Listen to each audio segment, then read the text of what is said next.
샬롬 로중 읽어주는 제입니다. 오늘은 12월 28일 목요일 로중입니다.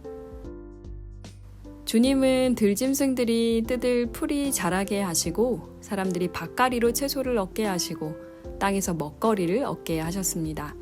시편 104편 14절.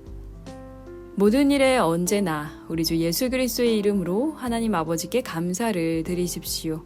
에베소서 5장 20절. 하나님께 감사하는 하루 보내세요. 샬롬 하울람. 오늘 로중 본문에서 시편 기자는 하나님이 들짐승들을 먹이시고 사람들도 먹이신다라고 이야기를 합니다. 정말 엄청난 생태적 고백이라고 할 수 있습니다. 이 자연 만물이 하나님께 순종하여서 하나님의 피조물들을 먹여 살리고 있다는 내용입니다. 이 명제 앞에 자유로울 수 있는 인간은 하나도 없습니다.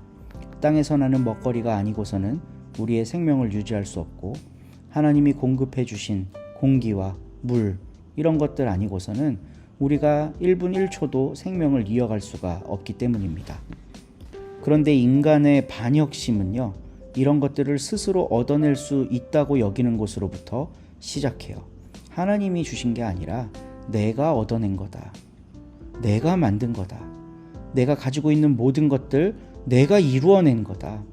이런 자만심과 오만으로부터 하나님과 멀어지게 되는 겁니다.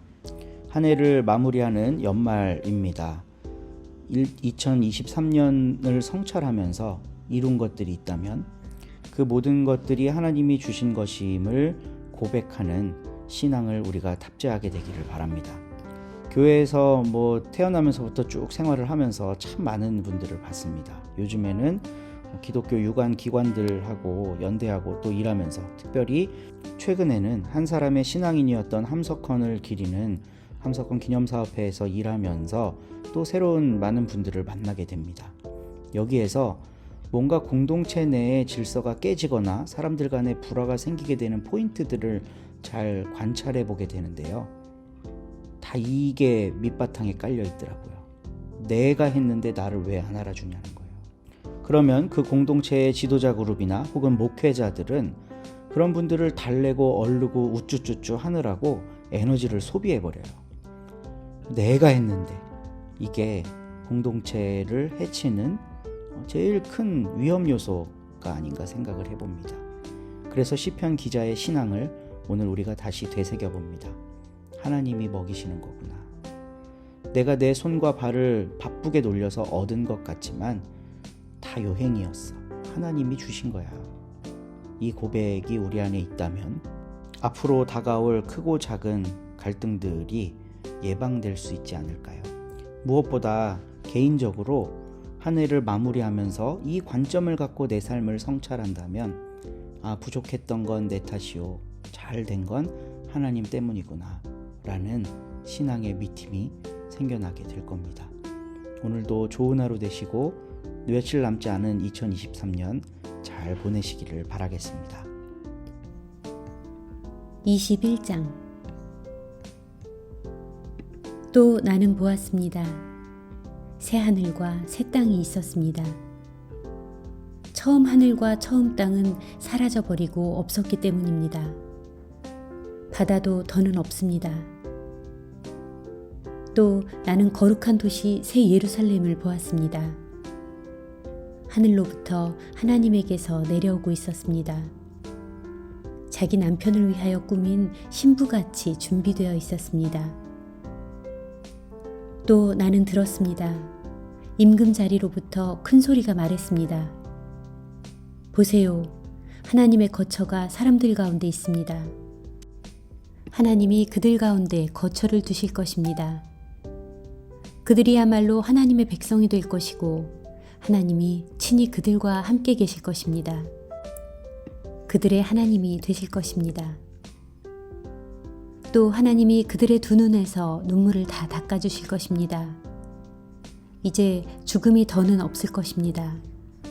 애곡하는 일도 통곡하는 일도 아픔을 겪는 일도 더는 없을 것입니다. 처음 것들이 사라져버렸기 때문입니다. 그러고 나서 임금 자리에 앉아 계신 분이 말씀하셨습니다.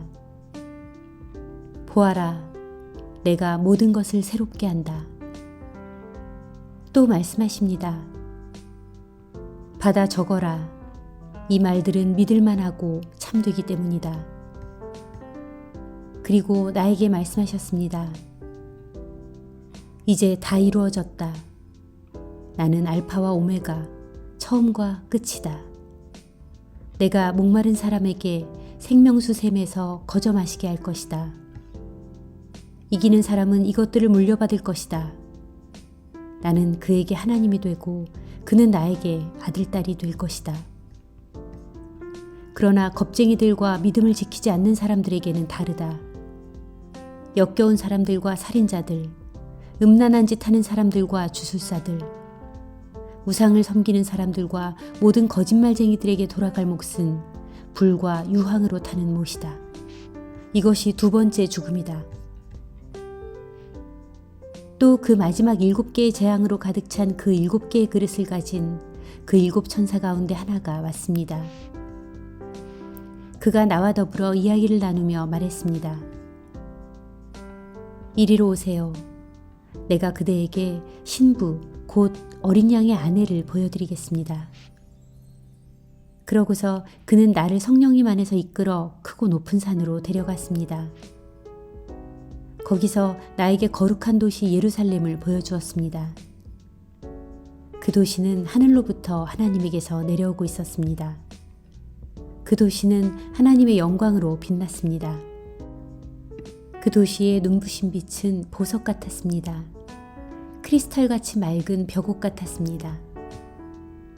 그 도시에는 크고 높은 성벽이 있었습니다. 12개의 문이 있고 그 문들 위에는 천사 12이 있었습니다.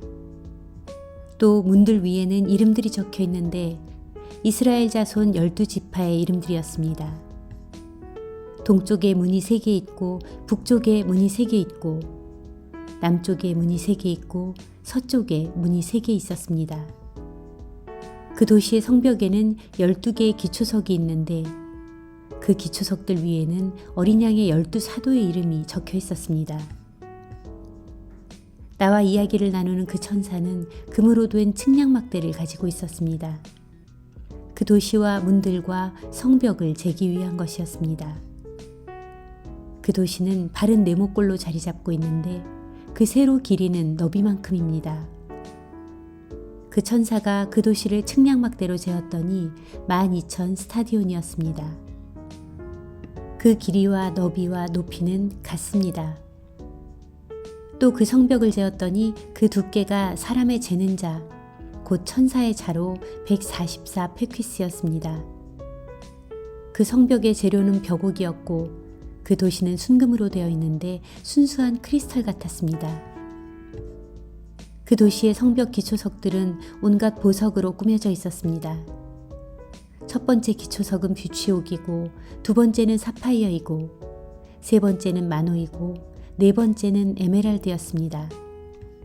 다섯 번째는 붉은 줄무늬 마노이고 여섯 번째는 홍옥수이고 일곱 번째는 노란 토파지이고 여덟 번째는 녹주석이고 아홉 번째는 토파지이고 열 번째는 노곡수이고 11번째는 청옥이고 12번째는 자수정이었습니다. 또 12개의 문은 12개의 진주였는데 문 하나는 저마다 진주 하나로 되어 있었습니다. 또 그 도시의 큰 길은 순금으로 되어 있는데 환히 비치는 크리스탈 같았습니다. 성전은 그 도시에서 보지 못했습니다. 주 하나님, 곧 전능하신 분이 그 도시의 성전이시며 어린 양이 성전이시기 때문입니다. 또 그 도시에는 해도 달도 필요 없습니다. 그것들이 그 도시를 비출 필요가 없습니다. 하나님의 영광이 그 도시를 밝혀주었기 때문입니다. 그 도시의 등불은 어린 양입니다. 민족들이 그 빛 가운데로 걸어 다닐 것입니다.